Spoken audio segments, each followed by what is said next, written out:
Pancasila belajar. Assalamualaikum warahmatullahi wabarakatuh, Bu Nur. Waalaikumsalam, Bu Lili. Bu Nur, terima kasih sudah meluangkan waktu hari ini.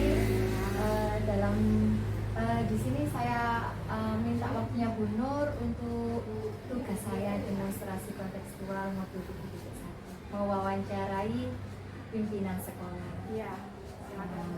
Iya, Bu Nur, di sini nanti saya akan menanyakan beberapa pertanyaan. Oke. Yang pertama, Bu Nur, selama ini bagaimana Bu Nur bisa mengidentifikasi kasus-kasus yang merupakan dilema etika atau rujukan moral? Iya, untuk mengidentifikasi kasus-kasus yang merupakan dilema etika atau rujukan moral itu cirinya. Kalau rujukan moral itu kita dihadapkan situasi benar melawan salah. Jadi mudah untuk memutuskannya. Kalau benar melawan salah kan sudah jelas kita pilih yang benar. Kalau untuk dilema etika ini kita dihadapkan situasi bagaimana kita harus memutuskan hal itu yang benar melawan benar. Jadi perlu pertimbangan yang matang agar bisa memutuskan yang terbaik. Oh, begitu Bu Nur ya. Jadi kita harus mempertimbangkannya matang-matang Bu Nur kalau kita menghadapi kasus dilema etika. Untuk yang kedua Bu Nur, selama ini bagaimana Bu Nur menjalankan pengambilan keputusan di sekolah, terutama untuk kasus-kasus di mana ada dua kepentingan yang di sini sama-sama benar. Ya, kalau selama ini dalam menjalankan keputusan di sekolah ini yang terkait masalah dilema etika, yang saya lakukan adalah diskusi bersama Bapak Guru, musyawarah, kemudian yaitu duduk bersama untuk mencari solusi yang terbaik, mendatangkan pihak-pihak yang terkait. Ya, jadi kita lakukan musyawarah bersama Bu Nur ini ya, untuk menjalankan pengambilan keputusannya tadi. Baik Bu Nur. Nah dari situ Bu Nur, langkah-langkah atau prosedur seperti apa yang biasa penjenengan lakukan selama ini? Ya, untuk langkah-langkah atau prosedur yang biasa saya lakukan, yang pertama itu kita harus mengidentifikasi permasalahannya terlebih dahulu. Setelah mengidentifikasi permasalahannya, kita cari siapa yang terlibat, siapa saja yang terlibat di dalam masalah tersebut. Kemudian kita cari informasi, kumpulkan fakta-fakta, kita datangkan pihak-pihak yang terkait tadi, kita dengarkan dari sudut pandang mereka. Setelah itu baru setelah kita dengarkan dari sudut pandang mereka, kita bertemu bersama, duduk bersama untuk mencari alternatif pemecahan masalah. Setelah itu baru kita putuskan. Nah, setelah diputuskan pun kita harus juga tetap merefleksi keputusan tersebut. Bisa lanjut atau ada perubahan. Langkah-langkah yang sangat inspiratif ya Bu Nur ya. Iya. Nah Bu Nur, ini hal-hal apa saja yang selama ini penjenengan anggap efektif dalam pengambilan keputusan pada kasus-kasus dilema etika tersebut? Ya, untuk hal yang saya anggap efektif adalah ketika keputusan tersebut kita peroleh dari duduk bersama, diskusi bersama itu tadi. Jadi bisa mengakomodir semua keinginan-keinginan beberapa pihak yang terkait. Baik Bu Nur, baik. Untuk setelah hal-hal yang efektif yang penjenengan ambil, terus kira-kira ini Bu Nur, hal-hal apa saja yang selama ini merupakan tantangan penjenengan dalam pengambilan keputusan pada kasus-kasus tersebut?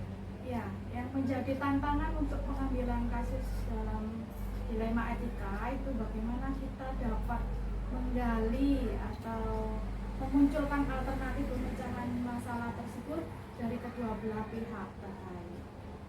Jika dari alternatif pemunculan alternatif pemecahan masalah tadi tidak ditemukan dalam solusi, maka kita juga harus bisa memunculkan opsi trilema kalau atau kalau kita menyebutnya itu jalan tengah lah seperti bagaimana yang membawa manfaat yang paling besar.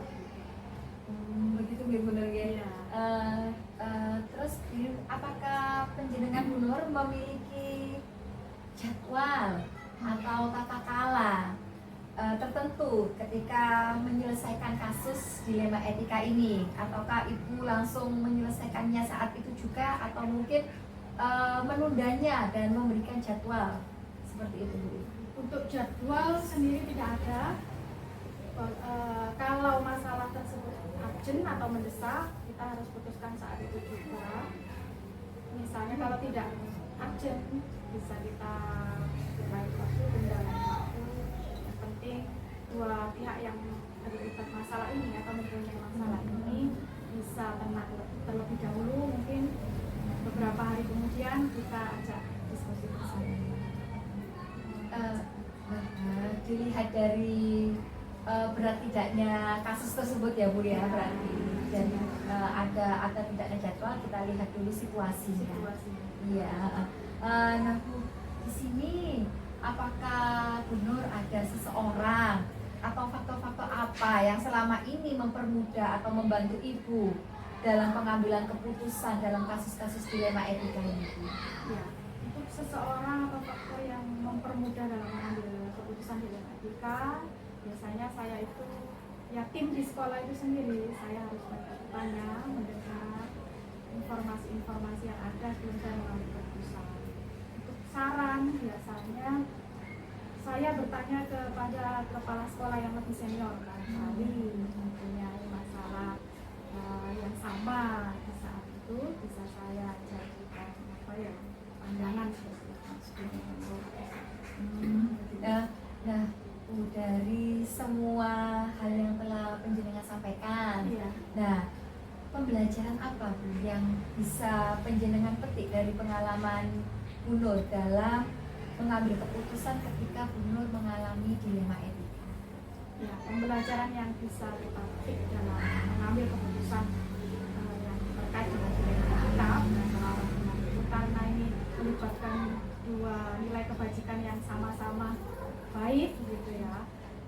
Pembelajaran yang bisa kita petik adalah yang pertama, kita harus banyak pertimbangan terlebih dahulu. Tidak serta kita putuskan, kita harus menggali informasi, kemudian mengumpulkan fakta-fakta sebelum kita memutuskan, mendengar dari pihak-pihak yang terkait tersebut sebelum kita diskusi bersama, memunculkan alternatif solusi penyelesaian masalah. Kemudian yang terakhir itu, jika tidak didapatkan solusi, kita harus bisa memunculkan opsi pilihan atau jalan tengah. Kemudian baru diputuskan, terus dikaji ulang, selalu direfleksi keputusan tersebut. Ya. Terima kasih banyak, Bu Nur, atas pengalaman-pengalaman hari ini yang sudah dibagikan dengan saya. Sama-sama. Semoga kedepannya bisa bermanfaat bagi Amin. saya pribadi. Terima kasih. Assalamualaikum, Bu Nur. Waalaikumsalam, Bu Lili.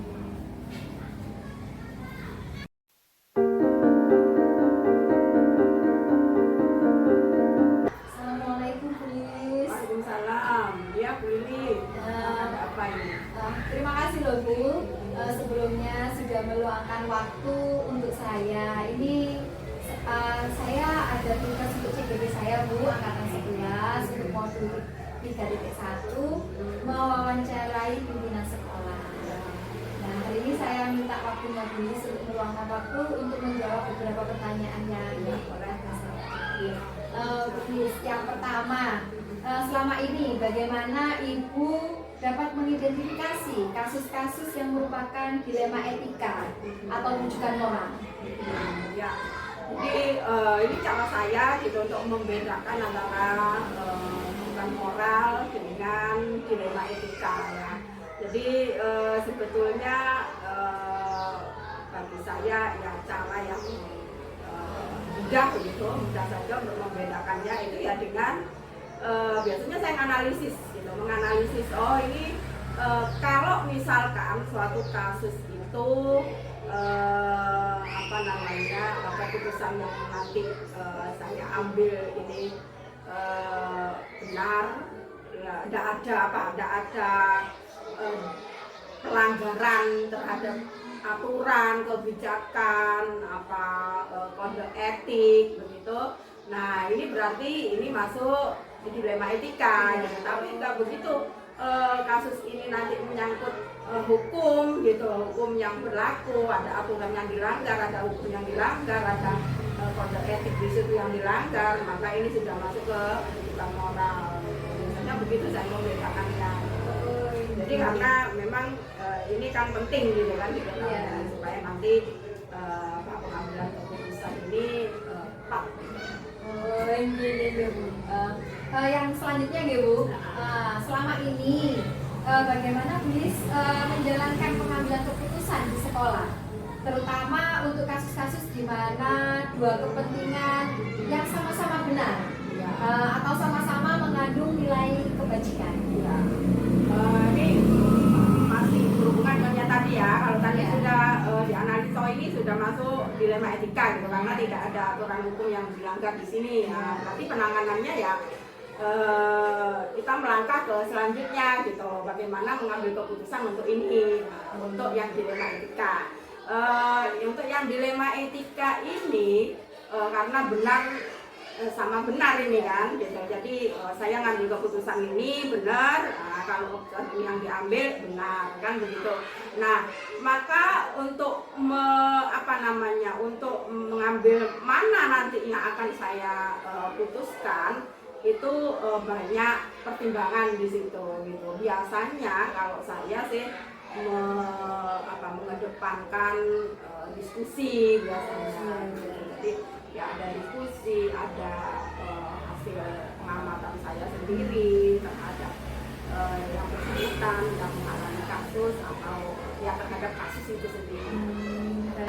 Untuk yang selanjutnya Bulis B, langkah-langkah atau prosedur seperti apa yang biasa Ibu lakukan selama ini? Untuk langkah-langkah dalam pengambilan keputusan yang untuk kasus yang berkaitan dengan dilema etika gitu, saya biasanya yang ikuti aja lah langkah-langkah dalam pengambilan keputusan terkait dengan dilema etika yang saya ketahui.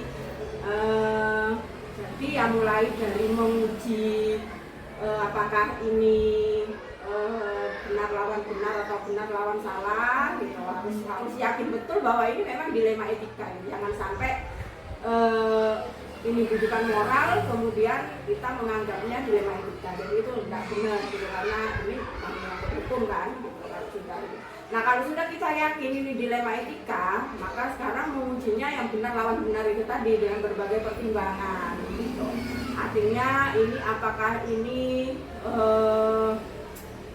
rasa keadilan lawan rasa kasihan, atau ini kelompok lawan individu, jangka panjang lawan jangka pendek. Nah itu harus kita pertimbangkan mana nanti yang lebih lebih kita utamakan gitu. Biasanya begitu. Kalau saya sih menggunakannya seperti itu, termasuk juga nanti saya juga memikirkan alternatif lain gitu selain dua ini gitu, dua keputusan ini. Jadi trilema itu saya jalankan juga gitu. Jadi plan A, plan B, plan C-nya itu juga saya jalankan gitu. Baik Bu, untuk yang selanjutnya Bu, nah ini Bulis, hal-hal apa saja yang selama ini Ibu anggap efektif dalam pengambilan keputusan pada kasus-kasus dilema etika? Ya, yang jelas untuk menangani sebuah kasus-kasus terutama dilema etika ini kita tidak bisa gusar-gusur gitu kan. Berpikir lambat itu ternyata juga nyatanya efektif gitu untuk memecahkan kasus-kasus yang seperti dilema etika. Karena apa? Karena kita butuh menganalisis, kita butuh data mengumpulkan data fakta-faktanya bagaimana, termasuk kita juga mengadakan pendekatan individu kepada misalkan yang di kasus ini gitu. Kemudian kita juga harus diskusi juga atau mengumpulkan informasi juga dari beberapa rekan kerja teman-temannya.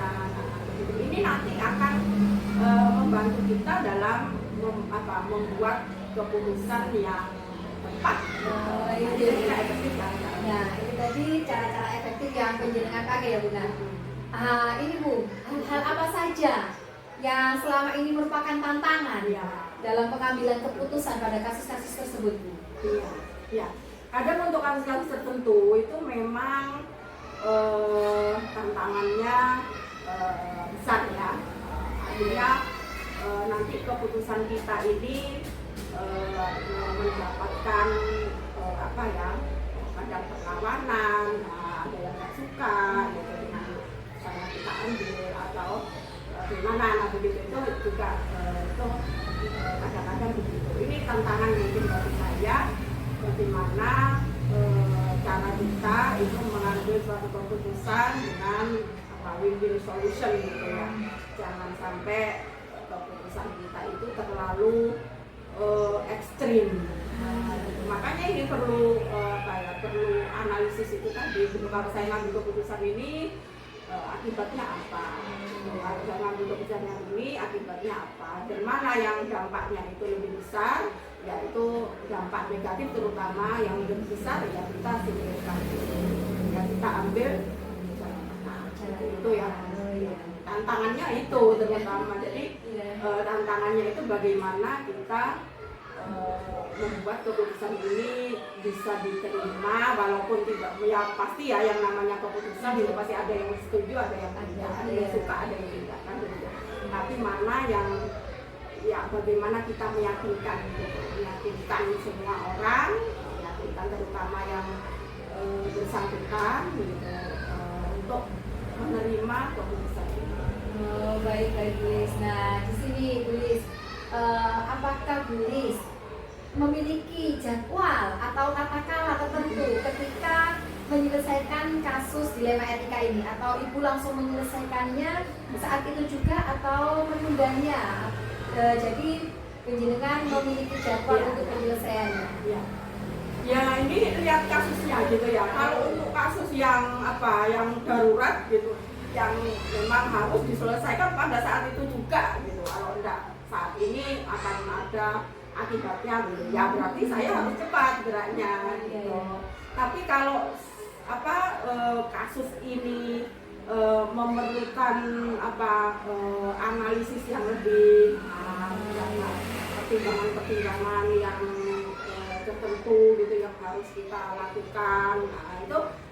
Nah ini baru kita tata gitu penyelesaiannya.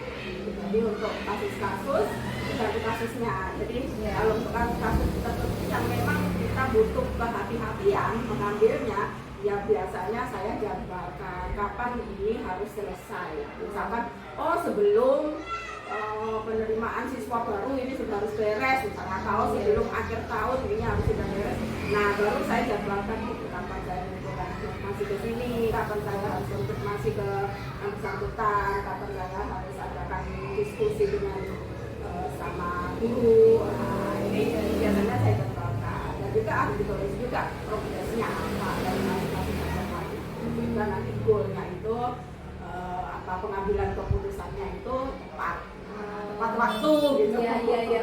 Baik Bu Lis. Nah di sini Bu Lis ya, adakah seseorang atau faktor-faktor yang selama ini mempermudah Bu Lis dalam pengambilan keputusan untuk masalah-masalah dilema etika ini?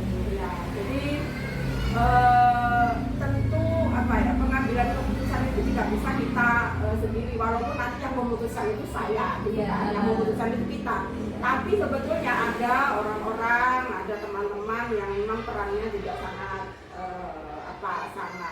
sangat penting gitu dalam membantu suatu keputusan. Misalkan kalau ini berhubungan dengan kasusnya guru, misalkan berarti saya ini harus melibatkan guru, misalkan teman yang paling paham dengan guru tersebut yang memiliki kasus ini, yang berhubungan kasus itu. Nah inilah orang-orang yang mungkin akan membantu saya dalam